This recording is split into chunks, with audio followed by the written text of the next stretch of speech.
Okay, we are in John chapter 2, and I actually put on a different shirt just to look different.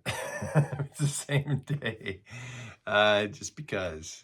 Change it up a little bit. But John chapter 2 is the wedding in Cana in Galilee, and we're going to jump into that. It's Jesus' first miracle, or what's called his miraculous signs. Sometimes they have different titles, but there's traditionally 7 of these in John's gospel. John names some of them, not all of them, and numbers them. So we'll see that as we go forward. But chapter 2, verse 1, on the third day, and the reference to the third day, the commentary I was reading, John often does next day, next day, next day, as you see in chapter 1, kind of showing this continuous action, right? This moving forward very quickly. The third day is a reference to when Jesus called the disciples like Andrew and Peter and the Nathaniel story. So it's sort of showing how soon it happened after Nathaniel reveals, or Jesus reveals to Nathaniel his glory, right? So he says, you will see greater things than these. And this is the third day, sort of saying, happens quickly. Also, the third day is symbolic in terms of Jesus' death and resurrection. So that's always playing in here too. Kind of those double meanings. We'll see those a lot. And here's another one of them. So the third day, Jesus is going to turn water into wine. So that's a pretty big transformation. In the death and resurrection, Jesus turns death into life. So it's akin to that. So these double meaning words all over the place here.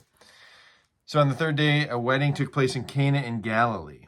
Jesus' mother was there, and that's verse 1. Jesus' mother was there.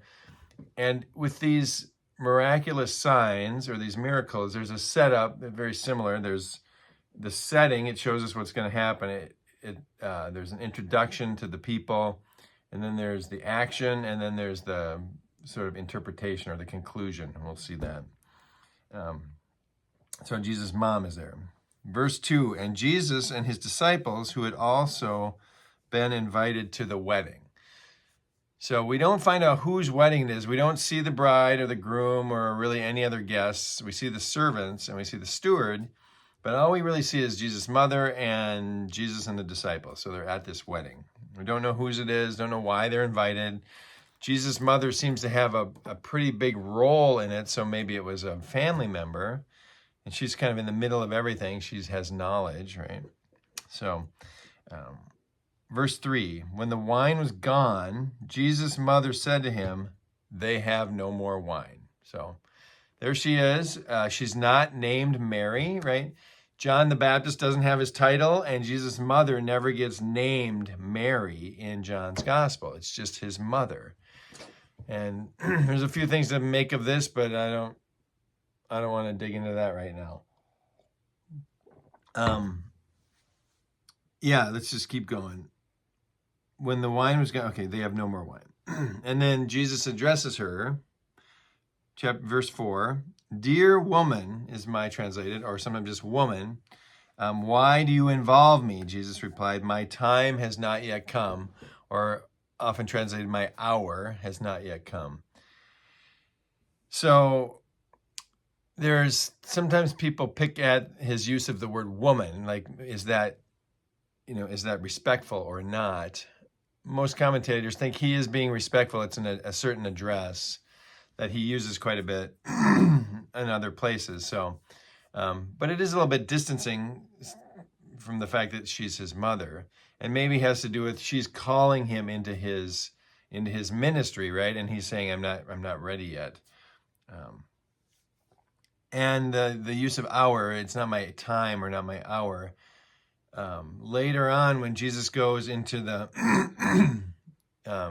being captured and crucified, in the Garden of Gethsemane, it says his hour had come, right? Jesus' hour had come. So really, Jesus' hour, his ordained hour, is when he gives himself up.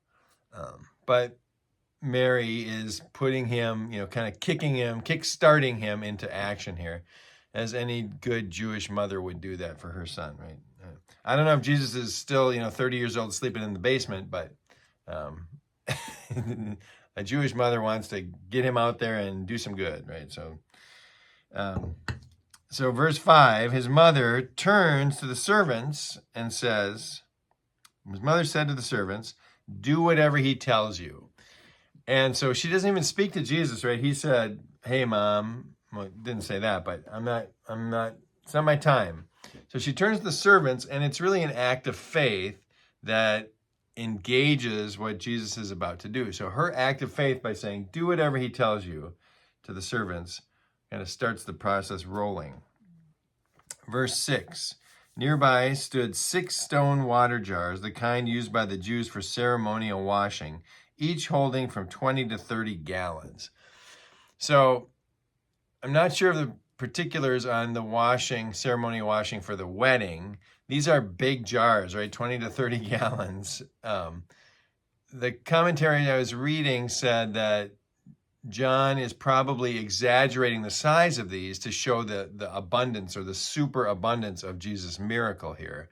But they're big jars. It would have been a wedding. A lot of people, maybe they brought them in for that. Maybe this is an exaggeration. But this is what we get. Jesus is going to use all of this volume to do his miracle.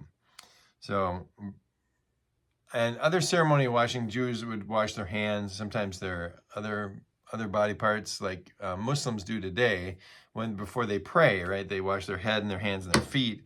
Not sure what the particulars are of their ceremonial washing, but that's similar to that, what they would have done.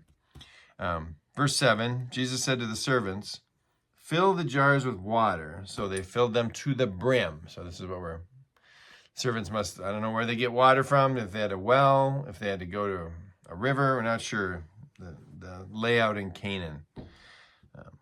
Verse 8, he told them, now draw some out and take it to the master of the banquet. They did so. Verse 9, and the master of the banquet tasted the water that had been turned into wine. He did not realize where it had come from, though the servants who had drawn the water knew. Then he called the bridegroom aside, verse 10, and said, everyone brings out the choice wine first, and then the cheaper wine after the guests have had too much to drink. But you have saved the best till now. So that's a really big descriptive sentence there in the verse 9 and 10. And what you see in that is that, like the baptism in chapter 1, we never see Jesus get baptized, right? It happens, but we don't see it when we read it. It just happens somewhere. Here as well, the miracle, we don't see the miracle happen, right? Jesus tells them to fill them up with water, and then he tells them to draw some out and bring it to the steward, but we never, Jesus doesn't wave his hands. There's no hocus pocus kind of magic stuff. It just happens. And this is another aspect of the way John's gospel reads. It's underground, right? It's hidden. The miracle is somewhat hidden. It happens, but it is not this overt miracle like we see many other places in synoptics. And only the servants know what's going on, right? They know, but the master doesn't know. And we understand that the disciples know. But the master of ceremonies, or of the banquet, he is basically praising the bridegroom, the groom of the wedding, right? Because he is giving him, he would have had the authority over the wine. And he's saying, oh, this is different, right? Most people serve the good wine first and the bad wine when people are drunk. But this groom has saved the best for last. And what this does is, even though the steward doesn't know where it came from, he's actually praising Jesus as the bridegroom, right? And this image of the bridegroom who does something new, something wonderful. And this groom image carries forward into the rest of John and actually in the writing of Revelation, right? So the image of Jesus as the groom, as married to the people of God, the church, or however you visualize that. This image of Jesus as groom and we as bride really gets a big start right here. This steward praising this bridegroom for his abundant wine bringing. And wine would have been, wine is a really big symbol for the Jewish folks. And that goes all the way back to Isaiah. If you read Isaiah chapter 5, one of his first stories is about the vineyard, and God plants a vineyard and looks for good grapes, and it yields sour grapes or wild grapes. And so God is looking for this sweet grapes, this sweet fruit, this justice from his people, and he doesn't find it. And so the whole book of Isaiah goes on to talk about the judgment of the people and how God will respond to this, and what kind of grace God will show to his people as it goes forward.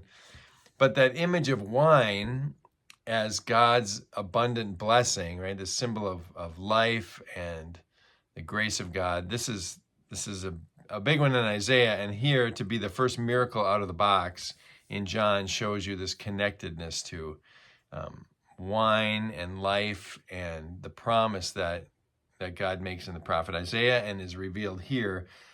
Jesus kind of claiming this Isaiah prophecy in lots of ways, that he's the one who will bring the good wine, the good grapes into the harvest. So yeah, a lot of stuff going on here. In verse 11, it says, this was the first of the miraculous signs, in the NIV it says that, or as miracles that Jesus performed at Cana in Galilee. He thus revealed his glory, and his disciples put their faith in him. And this is the main point of any miracle that Jesus does. He does it for the sake of getting others to believe in him. It's a witness so they can believe. So testify, witness, belief, and faith in Jesus is the action of the miracles here in John. I'll stop there. Gone almost 12 minutes. This is a long one, but a good one. And we'll pick it up in verse 12 next time. Thanks.